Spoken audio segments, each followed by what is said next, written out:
विगत दिनों अमरावती शहर में 2 देसी कट्टे व 102 चाइना चाकू जैसे हथियारों की खेप बरामद करते हुए 6 लोगों को गिरफ्तार किया गया था, जिनसे पूछताछ के दौरान मिली जानकारी के आधार पर शहर पुलिस आयुक्तालय की क्राइम ब्रांच के विशेष दल ने मुंबई जाकर हथियारों की तस्करी करने वाले सैयद कमर हुसैन को हिरासत में लिया। मुंबई स्थित मनीष मार्केट के निकट स्वस्तिक चेंबर से सैयद कमर हुसैन को हिरासत में लेने के साथ ही पुलिस ने उसके पास से 490 से अधिक घातक हथियार जब्त किए। साथ ही सैयद कमर हुसैन की निशानदेही पर और भी हथियार मिलने की संभावना है, जिसके चलते क्राइम ब्रांच का विशेष पथक इस समय मुंबई में ही रुका हुआ है और शहर पुलिस आयुक्त नवीन चंद्र रेड्डी के निर्देश पर मुंबई शहर के MRA पुलिस स्टेशन की सहायता से आगे की कार्रवाई की जा रही है। विदर्भ महाविद्यालय परिसर में विगत 2 माह से ठिया जमाए बैठे तेंदुए को सुरक्षित तरीके से पकड़े जाने का आदेश राज्य के वन मंत्री सुधीर मुनगंटीवार ने गत रोज जारी किया, जिसके बाद वन महकमा तुरंत हरकत में आया और राज्य के प्रधान मुख्य वन संरक्षक महीप गुप्ता के मौखिक निर्देश पर अमरावती वन विभाग के उप वन संरक्षक अमित मिश्रा द्वारा गत रोज ही इस तेंदुए को ट्रैंकुलाइज करते हुए पकड़ने की लिखित अनुमति जारी की गई। बता दें कि नागपुर में चल रहे शीत सत्र दौरान विधायक सुलभा खोड़के ने अमरावती शहर की रिहायशी बस्तियों में वन्य प्राणियों द्वारा किए जा रहे उत्पात का मुद्दा विगत सोमवार को बेहद गंभीरता के साथ उठाया था। 2 वर्ष बीत जाने पर भी मुंबई पुलिस भर्ती के हजारों उम्मीदवार नियुक्ति का इंतजार कर रहे हैं, जिसके लिए उन्होंने नागपुर विधान भवन पर मोर्चा निकाला। इस बारे में अमरावती की विधायक सुलभा खोड़के ने विधानसभा में मसला उठाया, जिस पर गृह विभाग संभाल रहे उप मुख्यमंत्री देवेंद्र फडणवीस ने कहा कि सभी चयनित उम्मीदवारों को जल्द ही नियुक्ति के ऑर्डर दे दिए जाएंगे। आदिवासी बहुल मेलघाट के औद्योगिक क्षेत्र का जल्द ही कायापलट होने जा रहा है। क्षेत्र के विधायक राजकुमार पटेल के प्रयासों से करोड़ों रुपए की विकास निधि मंजूर की गई है, जिसके जरिए MIDC विकसित होने से मेलघाट से होने वाला स्थलांतरण निश्चित तौर पर कम होगा। अमरावती जिले के प्रकल्पग्रस्तों की समस्या को हल करने हेतु राज्य के उप मुख्यमंत्री देवेंद्र फडणवीस ने आज जल संपदा विभाग की बैठक बुलाई, जिसमें प्रकल्पग्रस्तों की समस्याओं को जल्द से जल्द छुड़ाने की बात कही गई। इस बैठक में धामनगांव रेलवे निर्वाचन क्षेत्र के विधायक प्रताप अड़सड़ भी उपस्थित थे। नांदगांवपेट की पंचायत तारांकित MIDC में हरमन फिनोकेम कंपनी का दवा निर्मित प्रकल्प प्रस्तावित था, परंतु कुछ तकनीकी दिक्कतों के चलते कंपनी ने यहां पर अपना कारखाना शुरू करने से इनकार कर दिया था, जिसकी खबर सामने आते ही जिला प्रशासन ने इसकी गंभीरतापूर्वक दखल ली और कंपनी के प्रतिनिधियों के साथ तत्कालिक बैठक बुलाई, जिसमें कंपनी के प्रतिनिधियों से विस्तृत चर्चा करते हुए उनकी समस्याओं को जाना गया। इस बैठक में जिलाधीश सौरभ कटियार ने इस प्रकल्प को शुरू करने के बारे में आने वाली दिक्कतों को तत्काल दूर करते हुए भविष्य में भी कोई दिक्कत नहीं होने का आश्वासन दिया, जिसके चलते हरमन फिनोकेम कंपनी ने नांदगांवपेट MIDC स्थित 118 एकड़ क्षेत्रफल वाले भूखंड पर अपनी औद्योगिक इकाई शुरू करने का एक बार फिर निर्णय लिया है। आदिवासी कोली महादेव जमात विकास संघ की ओर से भारतीय संसद कानून 1976 के अनुसार अमरावती संभाग के कोली महादेव जनजाति के नागरिकों को अनुसूचित जनजाति प्रमाण पत्र व वैधता प्रमाण पत्र देने की मांग को लेकर संभागीय आयुक्त कार्यालय पर भव्य मोर्चा निकाला गया। इस मोर्चे का प्रारंभ इरविन चौराहे से हुआ था। युवा कांग्रेस ने आज जिलाधीश कार्यालय के समक्ष धरना प्रदर्शन करते हुए राज्य के उप मुख्यमंत्री अजित पवार का निषेध किया और आरोप लगाया कि उप मुख्यमंत्री अजित पवार द्वारा PhD धारकों का अपमान किया गया है। इस मामले में युवा कांग्रेस द्वारा जिलाधीश के जरिए राज्य के मुख्यमंत्री एकनाथ शिंदे के नाम ज्ञापन सौंपा गया। छायानगर प्रभाग के पाकीपुरा की कच्ची सड़क के कारण होने वाली छोटी बड़ी दुर्घटनाओं और क्षेत्रवासियों को होने वाली दिक्कतों को देखते हुए पूर्व उप महापौर शेख जफर के अथक प्रयासों से महानगर पालिका ने क्षेत्र में सीमेंट सड़क निर्माण के काम की शुरुआत की।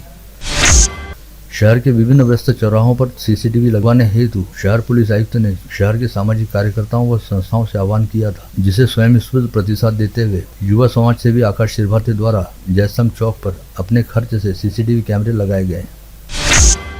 जैव विविधता से संपन्न मेलघाट के जंगल में पक्षियों की 303 प्रजातियां रहने की जानकारी इससे पहले दर्ज की जा चुकी थी। वहीं अब मेलघाट के जंगल में कॉमन बजार्ड नामक दुर्लभ प्रजाति का सामान्य बाज पक्षी दिखाई दिया है, जिसके चलते अब मेलघाट के जंगल में 304 प्रजातियां रहने की जानकारी दर्ज हो चुकी है।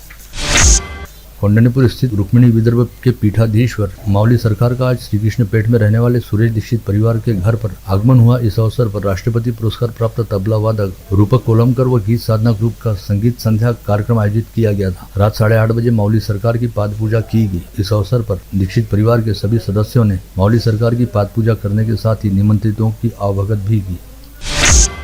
कल 16 दिसंबर से भानखेड़ा मार्ग पर हनुमानगढ़ी में शिव महापुराण कथा का आयोजन शुरू होने जा रहा है, जिसमें 10 लाख से अधिक भाविक श्रद्धालुओं के उपस्थित रहने का अनुमान है। ऐसे में भीड़भाड़ वाली स्थिति का फायदा उठाने हेतु चोरों व उठाईगिरों की टोलियां सक्रिय हो जाती हैं, जिसके चलते अब तक के अनुभव को ध्यान में रखते हुए अमरावती शहर पुलिस ने ऐसे आयोजनों के दौरान सक्रिय रहने वाली 50 से अधिक महिला चोरों को आइडेंटिफाई व वेरीफाई किया है। साथ ही शहर पुलिस आयुक्त नवीन चंद्र रेड्डी ने सभी पुलिस निरीक्षकों को आदेशित किया है कि इन महिलाओं को कथा स्थल परिसर में देखते ही अपनी हिरासत में लिया जाए, ताकि कथा स्थल पर चोरी व चेन स्नैचिंग जैसी कोई घटना घटित न हो।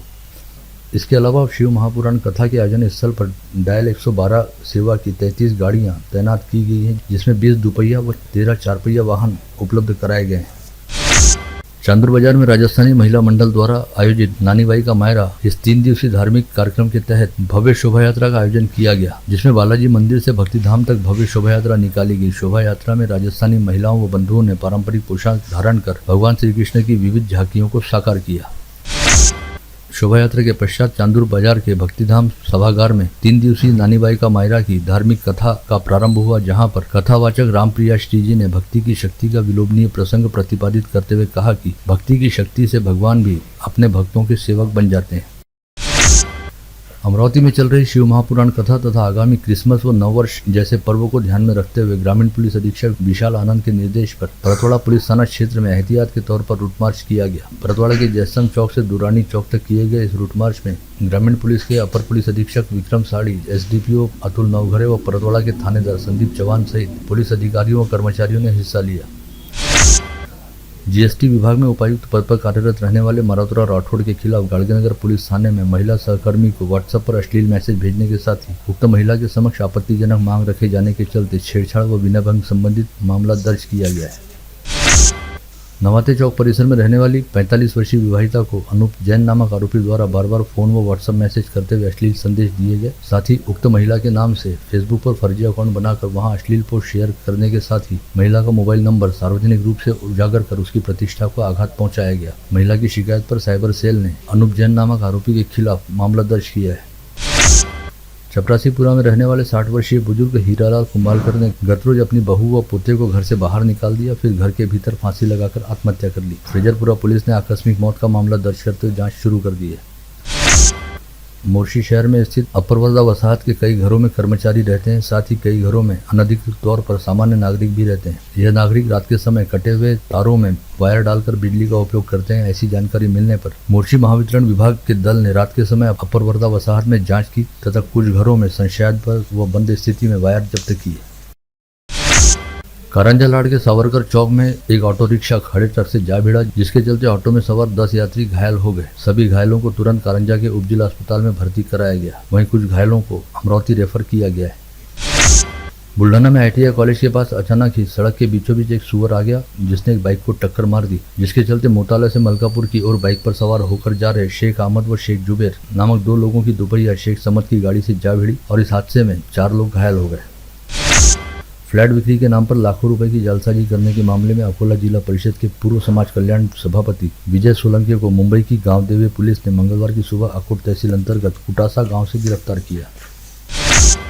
साहित्य खरीदी करने के नाम पर बैंक से 29 लाख रुपए का कर्ज निकालने के बाद बिना साहित्य खरीदे बैंक का कर्ज डुबो देने वाले 13 कर्ज धारकों के खिलाफ अकोला के रामदास पेट पुलिस थाने में जालसाजी का मामला दर्ज किया गया है। पुलिस ने 3 आरोपियों को गिरफ्तार किया है, जिन्हें अदालत ने 17 दिसंबर तक पुलिस कस्टडी रिमांड में रखने का आदेश दिया है।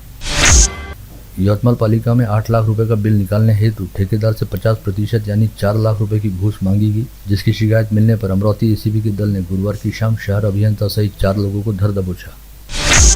मेहकर तहसील के सोनाटी गांव में कुछ समय पहले खेती के विवाद को लेकर पिता पुत्र की निर्ममतापूर्वक हत्या कर दी गई थी। इस मामले की सुनवाई करते हुए मेहकर की अदालत ने 5 में से 2 आरोपियों को दोषी करार देते हुए आजीवन कारावास की सजा सुनाई। वहीं इस मामले में 3 आरोपियों को बाइज्जत बरी कर दिया गया। आप देख रहे थे मंडल न्यूज बुलेटिन। हमारे चैनल को लाइक करें, शेयर करें और हाँ, सब्सक्राइब करना ना भूलें। कल होगी आपसे फिर मुलाकात, तब तक के लिए धन्यवाद।